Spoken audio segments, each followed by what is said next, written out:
자, 안녕하세요. 한 학기 동안 여러분 참 어려운 강의를 듣고 여러분이 많은 고생을 했을 거라고 생각하는데요. 이제 드디어 마지막 차시가 됐습니다. 자, 마지막 차시는 지금까지 우리가 배웠던 모든 내용들을 엑기시로 담아서 배운 우리 재무제표 분석을 이미 해봤고요. 여기서부터는 뭐 여러분들이 그냥 편하게 들으셔도 상관없습니다. 우리나라가 회계 투명성이 어때요? 첫 시간에 배웠죠. 2017년, 18년까지만 해도 세계 최하위에 이르렀고요. 최근에 약간 개선이 됐지만 아직도 만족스럽지 않은 수치입니다.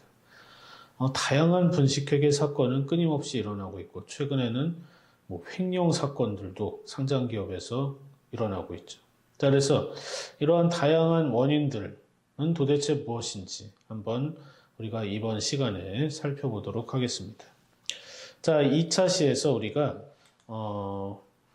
PBR이라는 정보를 배웠어요. PBR이라는 건 주가 대비 장부가 비율이라는 건데요. 한번 이 그림을 보시면 됩니다.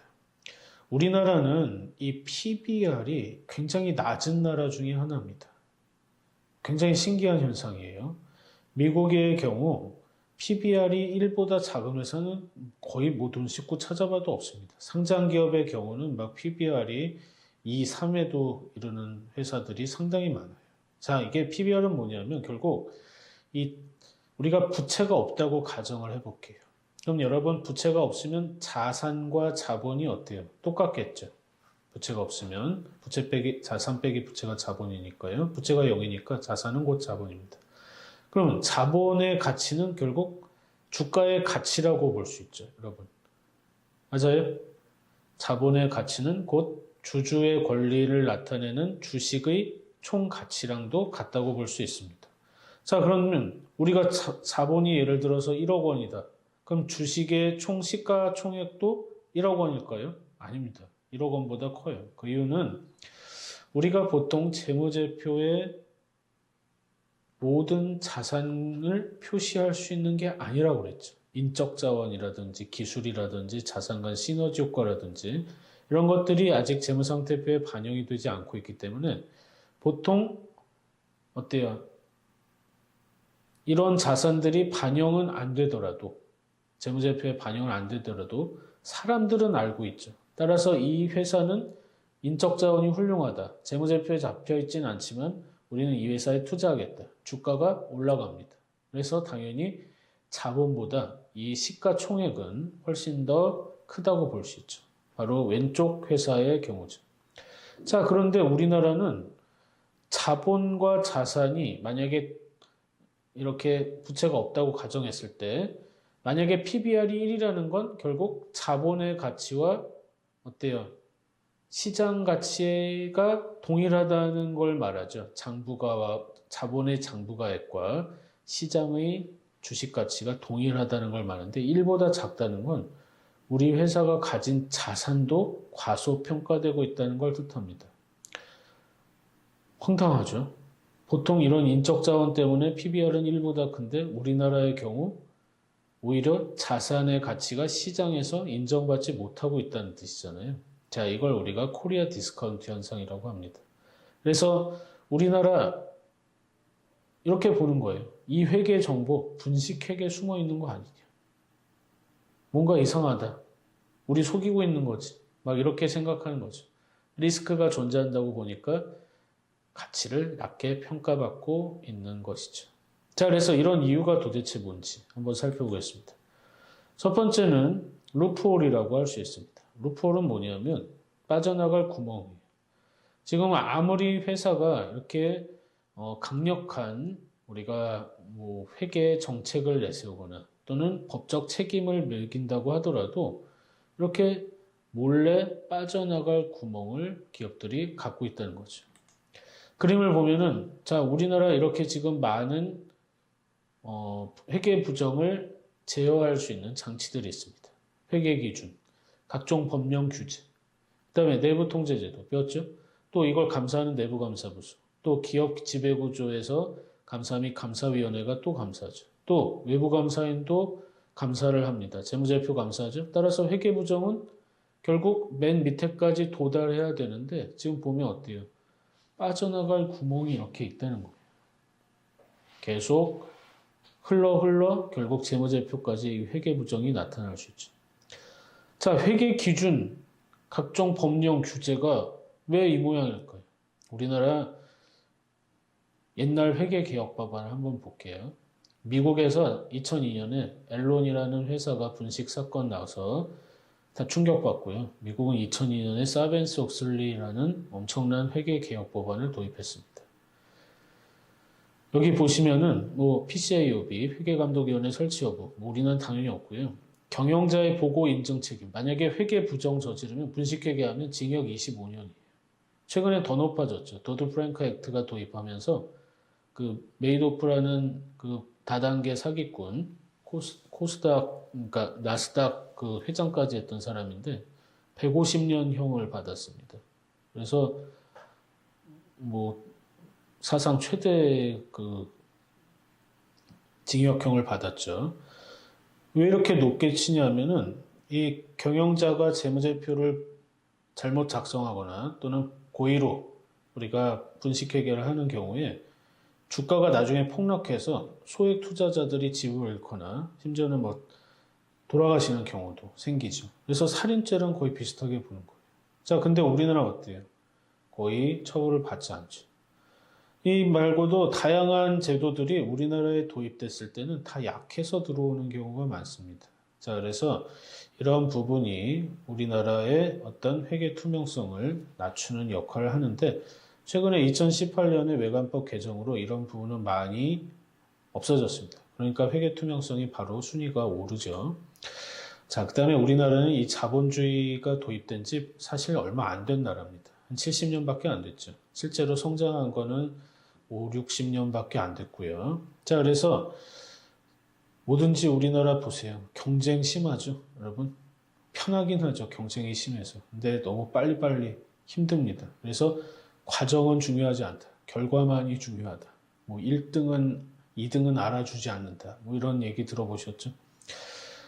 서양의 경우에는 물론 나쁜 짓도 많이 했지만 한 200년, 250년간의 어떤 시행착오 끝에 현재 어떤 탑을 쌓아 올렸는데 우리나라 이렇게 무작위로 쌓아 올렸다는 게 참 안타까운 일입니다. 그래서 빨리빨리 하다 보니까 과정을 중요시하지 않고 결과만 보여주고 목표만 달성하면 되고 성장만 달성하면 된다. 그런데 최근에 그런 동물적 감각을 가지고 있는 경영자들이 항상 성공하는 건 아닙니다. 자, 그래서 결국 실패할 수도 있고 정보 이전이 빨리 돼서 우리나라 걸 남들이 많이 뺏기죠. 자, 그렇다 보니까 이 회계 정보의 신뢰성 추락까지 겹치면서 이제 한계에 다른 거죠. 그래서 이렇게 효율성 추구하면서 예전에 우리 내부 통제제도 한번 했었죠. 남대문 분란 사건 한번 보세요. 옛날에 이렇게 로타리였는데 지금 공원하면서 사람들의 접근 사용 통제가 커지면서 어때요? 접근 사용이 가능해지면서 불이 날 수 있는 거죠. 이건 뭐 불타고 말았지만 우리 옛날에 배 침몰했던 거 기억나시죠? 이 사건을 막을 기회를 제가 따져보니까 대략 40차례가 있었습니다. 뭐 실수 뭐 이런 게 중요한 게 아니고 다 회계와 관련된 내용이에요. 예를 들어서 세월호는 일본에서 거의 20년간 운행돼서 우리는 다 된 배를 사왔습니다. 근데 여기 뭐 유형 자산에 해당하는 다양한 회계 처리에서 약간 문제가 있었고요. 그 다음에 돈을 계속 빼돌렸죠. 엔진에 투자할 돈을 뭐 오너 일가의 무슨 그 사진관 뭐 이런 걸로 식당 뭐 매점 이런 걸로 만들고요. 그렇지만 또 그거 말고도 결국에는 계속 어떤 그 사건들이 발생하기 전에 전조 증상이 있었는데 이걸 다 무시했습니다. 특히 이 회사들의 회계 감사가 제대로 잘 수행되지 않았죠. 이런 효율성을 추구하다가 사건이 터진 건 참 안타까운 일이죠. 자, 그 다음에 우리나라 또 회계의 문제가 굉장히 특이한 게 이 지배구조의 문제입니다. 외국은 소유와 경영이 분리돼서 경영자를 임명하죠. 그래서 지배주주와 소액주주가 철저하게 경영자를 감시하기 위한 다양한 우리 규제기관과 제도들을 만들어 놓습니다. 다 감시를 해요. 자, 근데 우리나라는 지배주주가 곧 경영자죠. 그렇다 보니까 누가 힘이 세요? 소액주주가 세요? 대주주가 세요? 당연히 대주주가 세죠. 그래서 대주주한테 유리하게 맞춰지고 또 이런 감시기구들이 별로 발달을 하지 못했습니다. 예를 들어서 우리가 외부감사인을 선임할 때 감사위원회에서 선임하도록 돼 있지만 결국 지배주주가 이런 다양한 과정을 거쳐서 외부감사인을 임명하면은 자기 친구나 뭐 아는 사람 임명할 수 있겠죠. 자, 또 우리가 다수결을 항상 주주총회나 이사회에서 수행하고 있는데 이 다수결이 꼭 좋은 것만은 아닙니다. 오히려 이렇게 소액주주나 대주주라고 한다면 둘 다 파레토 최적이라고 불리는 어떤 좋은 점으로 지향할 수 있지만 반대로 다수의 의견만 강화되고 소수의 의견이 약화되는 경우도 존재하죠. 자, 근데 우리가 이렇게 지배구조가 5대 3이다. 여러분 스타크래프트 아시죠? 스타크래프트 하면은 여러분 히드라 5마리랑 3마리가 싸우면요. 몇 마리 남을 것 같아요? 누가 더 잘 싸우겠어요? 당연히 뭐 업글 다 되면은 그 2마리 남겠죠. 똑같으면. 자, 근데 그렇게 생각하시죠? 아닙니다. 현실은 굉장히 신기한 일인데 비행기 5대랑 똑같은 성능의 비행기 3대가 싸우면은 많은 쪽이 제곱의 루트 씌운 것만큼 남아요. 무슨 말이냐면 자, 5의 제곱이 몇이죠? 25입니다. 3의 제곱은 몇이에요? 9죠? 25에서 9 빼보세요. 16이죠. 루트 씌워보세요. 4입니다. 따라서 이 파란 쪽 비행기가 4대가 남는 거예요. 히드라도 한번 해보세요. 얘네도 란체스터 법칙을 이미 프로그램에 적용시켜 놨습니다. 자, 이 말은 뭐냐면 소액주주와 대주주 간에 엄청난 힘의 차이가 있다는 거예요. 예를 들어 제가 90%, 50%다. 지분율이 50%인데 49%가 있다. 그럼 쟤랑 싸울 때는 어때요? 비슷하죠. 근데 제가 90%, 50%가 있는데 나머지는 다 0.01%예요. 그러면 사실 제가 왕이죠. 그들이 다 합치지 않는 이상. 자, 그리고 또 하나 문제점. 지대 추구 행위죠. 우리가 이렇게 공급이 비탄력적인 재화의 경우 지대가 발생하는데 이 지대 추구 행위가 대표적인 게 담합과 또는 뭐 계열사 간 거래입니다. 지금 우리나라 보세요 한번. 이 삼성 계열사만 보더라도 너무 복잡하죠. 지금 훨씬 더 복잡해졌어요. 자, 그렇다 보니까 이런 지대 추구 행위로 계속 문제가 생기는 거죠. 예를 들어서 공정거래위원회가 벌금 1,000억을 매겨도 나중에 감면을 900억을 해줘요. 그러면 사실 100억도 안 들어간 거죠. 물론 소송 성공보수로 변호사한테 지불하는 비용이 조금 더 들어가겠지만, 자, 그래서 1,000억 벌금 맞아도 결국 내는 돈은 110억이면 아유 뭐 한 500억 나쁜 짓 해도 벌금 1,000억 맞아도 괜찮다. 이렇게 생각할 수 있죠. 게다가 이렇게 다양한 사람들이 학연 지연을 통해서 똘똘 뭉쳐 있습니다. 자, 그래서 예를 들어서 우리가 이런 이사회에서 감시를 해야 될 사회이사들이 학연과 지연을 통해서 이렇게 공격적으로, 학연과 지연을 통해서 독립적이지 못한 상황이 발생해서 조언과 감시를 못하는 경우가 많죠. 여러분들이 한번 네이버에서 이 부정 한번 쳐보세요. 막 수백만 건이 나옵니다. 하루에도 뭐 다양한 비리, 뭐 채용 비리, 교육 비리, 권력형 비리, 공무원 비리 이런 것들이 줄줄이 나오는 거죠. 여러분 어때요? 좀 슬픈 이야기죠, 사실은. 자, 그래서 우리가 이런 부분을 해소하기 위해서 다양한 노력을 기울여야 되는데요. 그중 하나가 여러분 회계 공부를 열심히 하는 겁니다. 이 회계를 여러분들이 잘 아시면은 일단 감시를 할 수 있어요. 회계를 모르면은 여러분 경영자가 뭐 하는지, 뭐 주주총회에서 무슨 의사결정이 이루어지는지 전혀 모르죠. 근데 여러분들이 회계를 잘 안다면 어떤 문제점이 있는지, 또 우리가 배운 내부 통제제도 이런 것들을 잘 알면 누가 횡령을 하는지, 회사 기업 가치에 손상을 주지 않는지 이런 것들을 잘 알 수 있겠죠. 자, 그래서 여러분들이 이런 부분들을 잘 유념하시고 회계 공부를 열심히 하시고요. 앞으로 이 교양 수업이 아닌 정규 수업에서도 여러분들이 회계를 재미있게 한번 공부해 보신다는 개념으로 한번 꼭 시도해 보세요. 회계 원리나 중급 회계 같은 과목들을 열심히 들어주시면 고맙겠습니다. 자, 이제 우리가 이 대표적인 최근의 분식회계 사건으로 삼성바이오로직스 사건을 한번 분석을 해보겠습니다. 이 회계 부정 사건은 사실 아직 법에서 판결이 나지는 않았지만요. 이 최근에 아주 전형적인 회계 부정 사건과 연관이 있습니다. 뭐 횡령을 한 것도 아니고요. 사실 이 회사는 억울한 측면도 있다고 생각합니다. 본인들이. 왜? 나는 회계 기준에서 재량권을 줘서 원칙 중심의 회계인 IFRS에서 하라는 대로 했는데 뭐가 문제냐 이렇게 주장할 수도 있죠.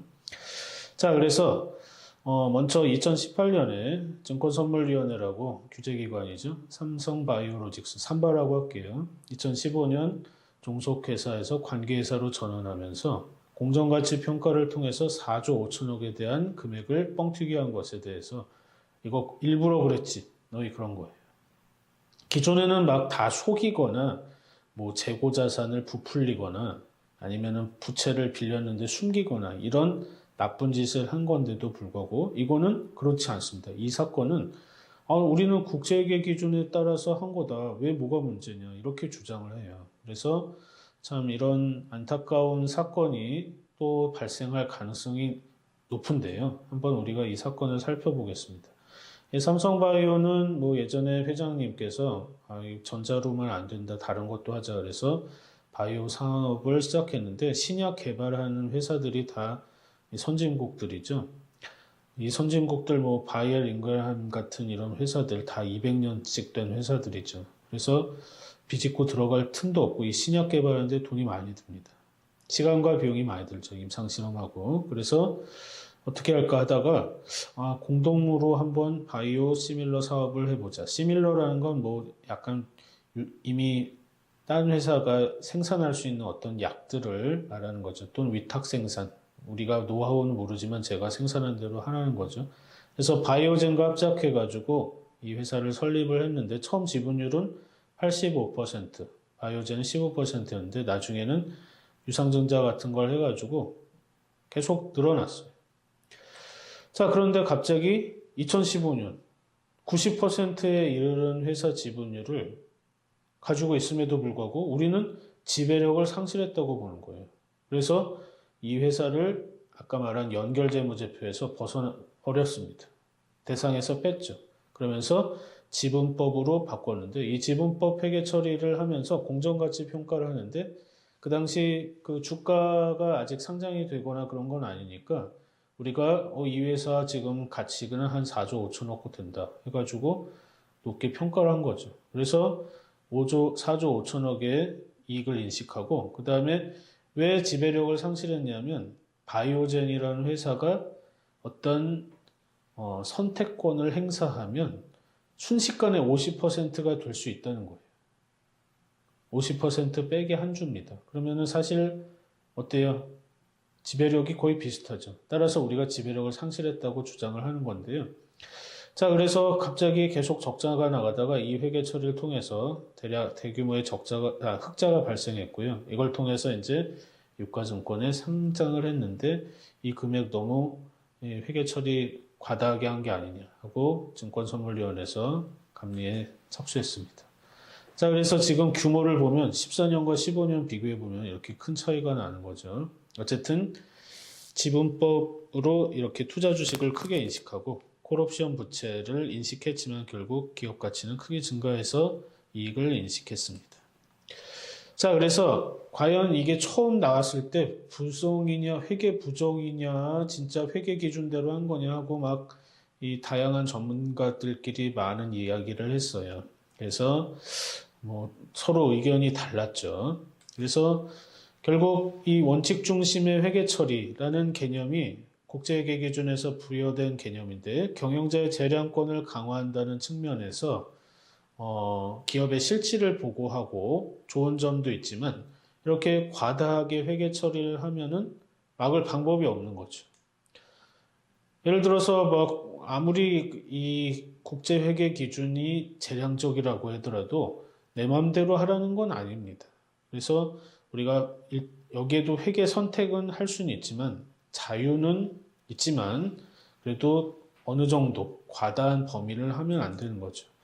또 우리가 이게 지배력을 처음부터 가지고 있다가 상실한 건지 아니면 처음부터 공동 지배였는지 참 어려운 개념인데요. 이걸 우리가 실질 지배력, 디팩토라고 합니다.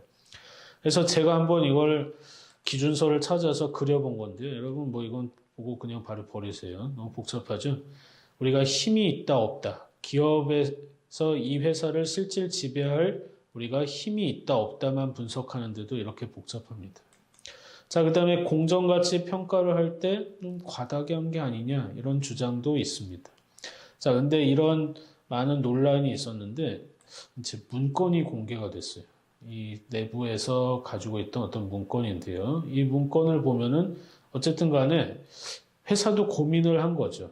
이 회계 처리를 해도 되나 말아야 되나.